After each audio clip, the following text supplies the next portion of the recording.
baseball heroes. I follow what Warren Buffett invests in, and I read anything I can about his point of view on the market and how he chooses stocks. And I read about Donald Trump, trying to find out how he negotiates and puts deals together.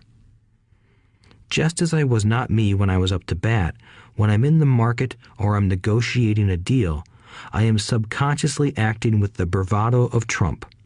Or, when analyzing a trend, I look at it as though Warren Buffett were doing it. By having heroes, we tap into a tremendous source of raw genius. But heroes do more than simply inspire us. Heroes make things look easy. Making it look easy convinces us to want to be just like them. If they can do it, so can I. When it comes to investing, too many people make it sound hard. Instead, find heroes who make it look easy. 10. Teach and you shall receive. The power of giving. Both of my dads were teachers. My rich dad taught me a lesson I have carried all my life, the necessity of being charitable or giving. My educated dad gave a lot of his time and knowledge, but almost never gave away money. He usually said that he would give when he had some extra money, but of course, there was rarely any extra. My rich dad gave money as well as education. He believed firmly in tithing. If you want something, you first need to give, he would always say. When he was short of money, he gave money to his church or to his favorite charity. If I could leave one single idea with you, it is that idea. Whenever you feel short or in need of something, give what you want first, and it will come back in buckets. That is true for money, a smile, love, or friendship. I know it is often the last thing a person may want to do, but it has always worked for me. I trust that the principle of reciprocity is true, and I give what I want. I want money, so I give money, and it comes back in multiples. I want sales, so I help someone else sell something, and sales come to me.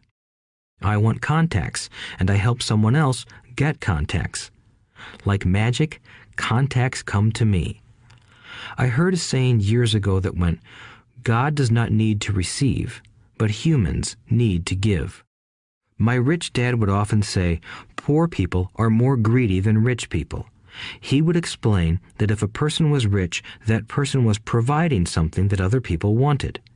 In my life, whenever I have felt needy or short of money or short of help, I simply went out or found in my heart what I wanted and decided to give it first. And when I gave, it always came back. It reminds me of the story of the guy sitting with firewood in his arms on a cold, freezing night. He is yelling at the pot-bellied stove, "When you give me some heat, then I'll put some wood in you." And when it comes to money, love, happiness, sales, and contacts, all one needs to remember is to give first. Often, just the process of thinking of what I want and how I could give that to someone else breaks free a torrent of bounty. Whenever I feel that people aren't smiling at me, I simply begin smiling and saying hello. Like magic, the next thing I know, I'm surrounded by smiling people. It is true that your world is only a mirror of you. So that's why I say, teach and you shall receive. I have found that the more I teach those who want to learn, the more I learn. If you want to learn about money, teach it to someone else. A torrent of new ideas and finer distinctions will come in.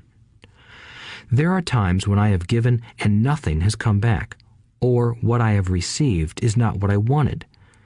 But upon closer inspection and soul-searching, I was often giving to receive in those instances, instead of giving for the joy that giving itself brings. My dad taught teachers, and he became a master teacher. My rich dad always taught young people his way of doing business.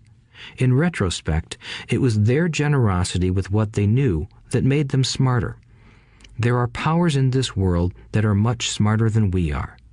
You can get there on your own, but it's easier with the help of the powers that be. You only need to be generous with what you have. Chapter 9. Still want more? Here are some to-dos. Many people may not be satisfied with my 10 steps. They see them more as philosophies than actions.